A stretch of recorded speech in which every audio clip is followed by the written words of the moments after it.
السلام عليكم ورحمة الله أعزائي، مرحبا بكم مرة أخرى معي في القناة ديالي قناة ديال الخير ونساه. على أي بلا ما نطول عليكم، خير الكلام ما قل ودل. الشعار ديالنا ولد خصو ينجح ويجيب نقطة مزيانة.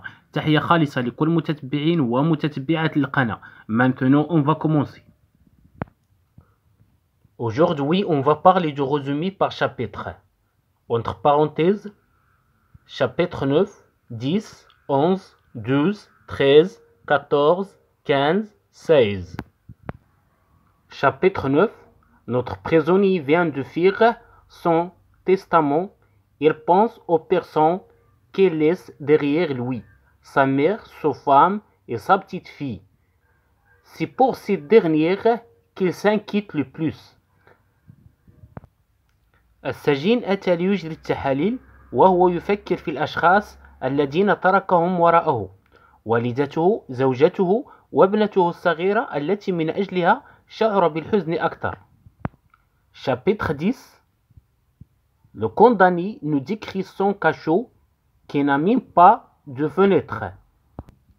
Il décrit aussi le long corridor longé par des cachots réservés aux forçats, alors que les trois premiers cabanons sont réservés aux condamnés à la peine capitale.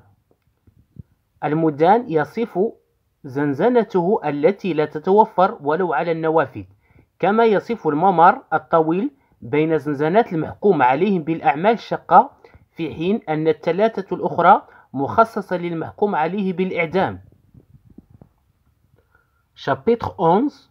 Pour passer sa longue nuit, et se livre pour nous décrire les murs de sa cellule pleins d'insectes, traces laissées par d'autres prisonniers. L'image de l'échelle crayonnée sur le mur le perturbe. لقضاء ليلة طويلة يستيقظ لوصف جدران زنزانته المليئة بالأيونات، الأثر التي خلفها السجناء الآخرون. صورة لوادي السقالة على الحائط تزعجه. Chapitre 12. Le prisonnier reprend sa lecture des actions morales. Il découvre les noms de criminels qui ont déjà séjourné dans cette triste cellule. السجين يعيد قراءته للنقوش على الجدار. اكتشف أسماء المجرمين الذين سبق لهم أن بقوا في هذه الزنزانة الحزينة. Chapitre 13. Le narrateur personnage se rappelle d'un événement particulier qui a eu lieu il y a quelques jours dans le cours de la prison. Le départ des forçats au bagne de Toulon. Il nous rapporte cet événement comme un vrai spectacle en 3 actes. La visite médicale, le visite dégelée et le ferrage. Il nous parle du traitement inhumain réservé à ces condamnés. À la fin du spectacle, il tombe évanoui. تذكر شخصية الراوي حدثا خاصا وقع قبل بضعة أيام في فناء السجن، أي باحة السجن.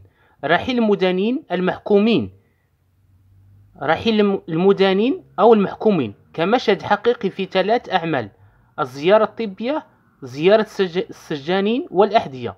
يتحدث عن المعاملة اللا إنسانية لهؤلاء المدانين، وفي نهاية العرض يغيب عنه الوعي. Chapitre 14. Quand il revient à lui, il se trouve dans l'infirmerie d'une fenêtre. Il peut observer les forçats partir tristement sous la pluie au bagne de Toulon. Il préfère plutôt la mort que les travaux forcés.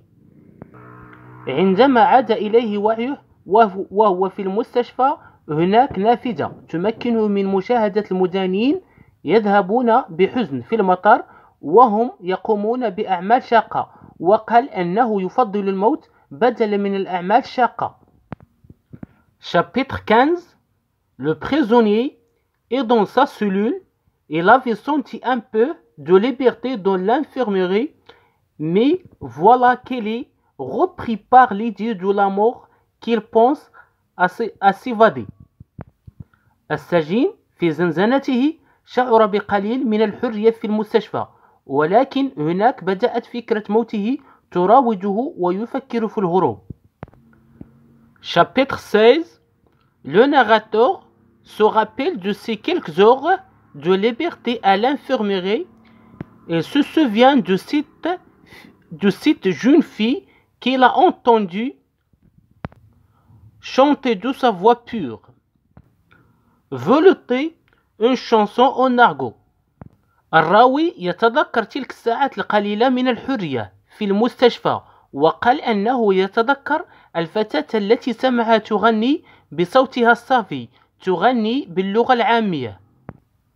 Merci de votre attention. Bonne chance et bon courage. ما تنسوا تابونوا معنا وتتابعونا في الدروس القادمة إن شاء الله، وكذلك تقسموا هذا الخير مع جميع الأصدقاء ديالكم. الله يوفقكم ويسهل لكم إن شاء الله.